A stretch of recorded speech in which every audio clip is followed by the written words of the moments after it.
సువార్తని మార్చిపారేశాం, దాన్ని దుర్వార్తగా చేసేసాం, అందులో శుభమేంటో తెలియకుండా చేసేసాం. అది చాలామందికి it's no more a news, forget about the good news. శుభవార్త అనేది పక్కన పెట్టండి, కనీసం వార్త కాకుండా చేసేసాం దాన్ని.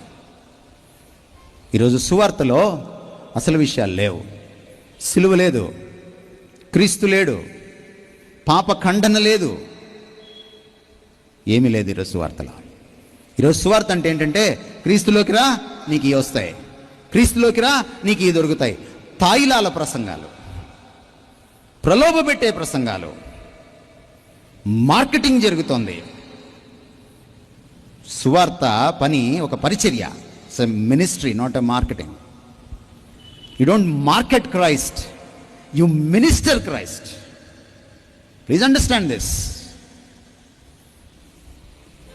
మీరు చూడండి, యూట్యూబ్లో వెతకండి, మీరు చూడండి, పెద్ద పెద్ద దైవజనులు మాట్లాడిన దాంట్లో సువార్తలో క్రీస్తున్నాడేమో, సిలువ ఉందేమో, పాప ఖండన ఉందేమో. పాపాన్ని ఖండించిన వాడిని ఖండిస్తున్నారు ఈ రోజున.